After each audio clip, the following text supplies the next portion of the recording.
Hi, I'm at a school and I had to do this with the kindergarten, first and second graders, and I thought this was really great, so I wanted to show it to you.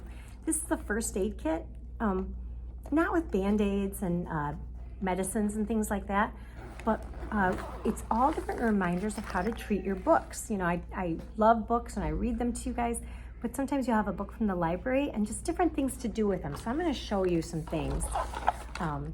This is a bar of soap. And this reminds us to have clean hands when we look at a book, because we don't want to ruin the book.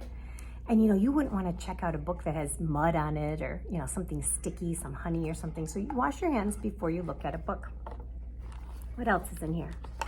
A marker. This reminds us we should never, not even with pencil, write in a book, okay? Unless it's a workbook or a coloring book, of course. Water bottle. You don't want to keep a water bottle that has liquid in it in your backpack, because even if they say they don't leak, sometimes they leak or sometimes they sweat on the side. So that can ruin a book. You don't want to ruin a book. Oh, umbrella. This is just a reminder to not keep your books outside, because if you keep them outside, it could rain even if it's not supposed to, or the wind could blow the pages, or a bird could even poop on it. Gross, huh? So you don't want to keep it outside. It's a backpack, so when you're going to the library or when you are coming home from school, you want to keep your books in the backpack to protect them, but not with your water bottle.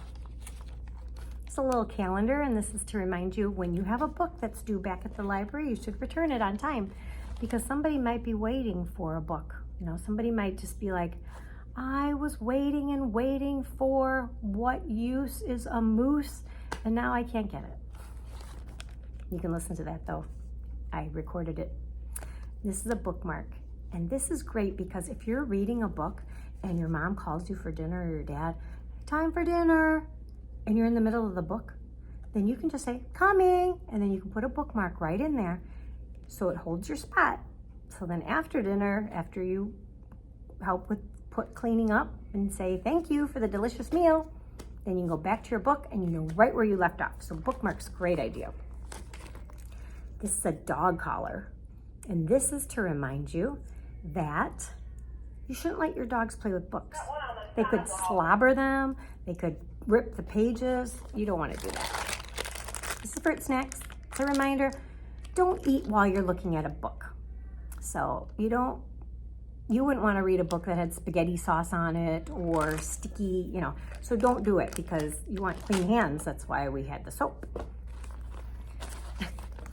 This is a reminder, don't read your book in the bath, because not only could you drop it, but your hands might be a little wet and then it's going to wreck the pages, or you might splash it up. So you don't want to read in the bath.